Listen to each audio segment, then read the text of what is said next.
You guys ready? All right.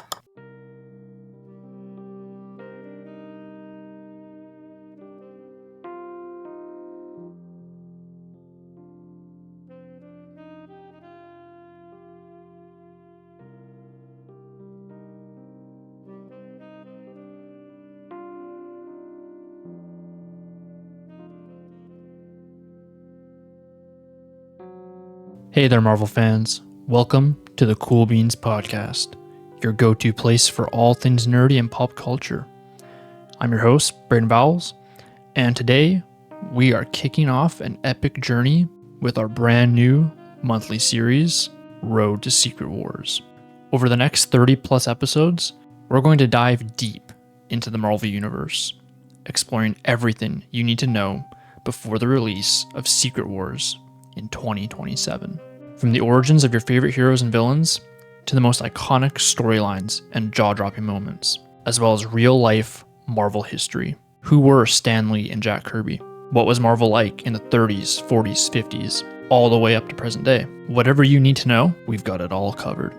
This first episode is a very special one, not only because we're setting the stage, but we will also talk about two legends who shaped the comic book world as we know it.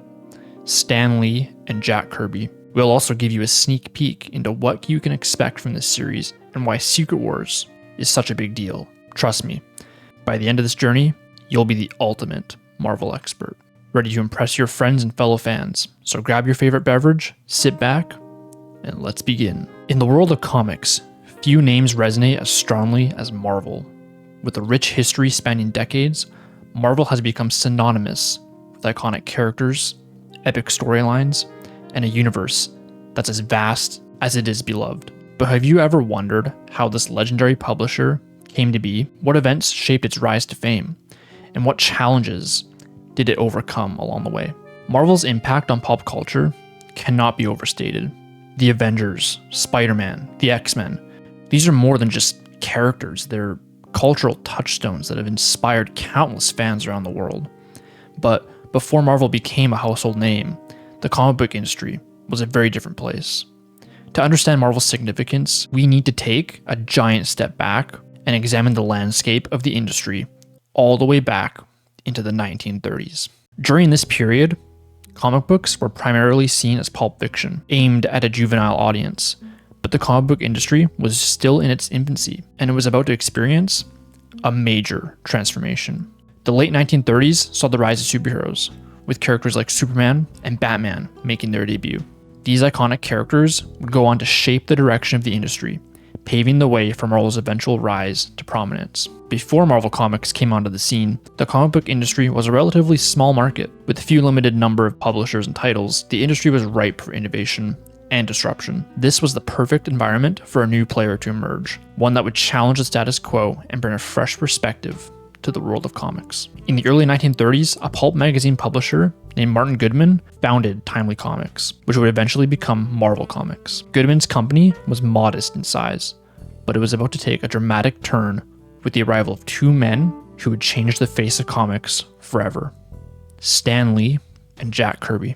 Stan Lee, born Stanley Martin Lieber on December 28, 1922, in New York City, had a humble beginning. Growing up during the Great Depression, Stan's family struggled financially, which instilled in him a strong work ethic from a young age. Stan's love for reading and writing was evident early on. As a young child, he escaped into the high-flying adventures of characters in pulp novels and early adventure films. At the age of 9, Lee's younger brother Larry was born, and the pair shared a sofa bed in a small Manhattan apartment during their teen years. After graduation, Lee worked at various jobs as a Broadway usher, a sandwich delivery boy, and even an obituary writer, all while dreaming of penning a great American novel. Stan's childhood was filled with books and imagination, which eventually led him to the comic book industry. As fate would have it, Lee had an in to the publishing industry.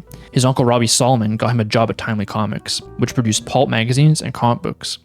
He was hired by Joe Simon, who had co-created Captain America with Lee's later recurring collaborator, Jack Kirby. Lee was also the cousin of the wife of Timely editor Martin Goodman. He quickly worked his way up from an errand boy, buying lunch, making sure artists' inkwells were full, to actually proofreading scripts. From there, he regularly produced backup stories in some of Timely's biggest comic book titles, a level of responsibility which led to his promotion to editor when Simon and Kirby left in the early 1940s. One day, I made his life. Joe Simon quotes, as he invited a teenage Stan to try his hand at writing one of the 2-page text stories that were essential in all comic books back then. Not by choice though, they had to be. The US Postal Service had stated that any magazine mailed out had to contain at least 2 pages of text. Words and dialogue balloons didn't count. Of course, no one read these stories, but that didn't stop Stan Lee from giving these text pages his all.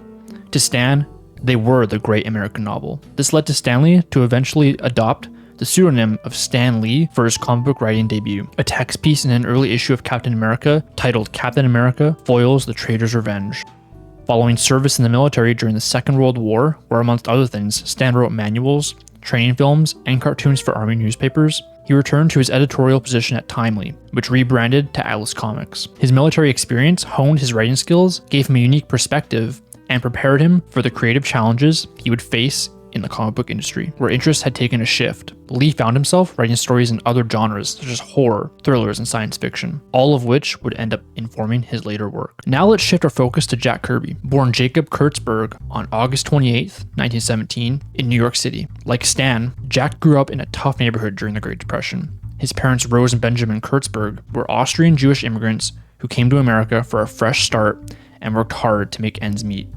Jack's love for drawing was apparent from a young age, and he would often use his art as an escape from the real world. With undeniable talent, Jack left high school at age 16 and worked in an animation studio on Betty Boop and Popeye before teaming up with fellow artist Joe Simon at Timely Comics to create Captain America. Jack quickly made a name for himself in the comic book industry. His dynamic art style and innovative storytelling techniques set him apart from his peers and laid the foundation for his future collaborations with Stan Lee. But before this, Kirby and Simon collaborated on a number of titles over the following years, exploring the various genres, and even created the very first romance comic in 1947. Like Lee, Jack Kirby also served in World War II, but his experience was vastly different from Stan's.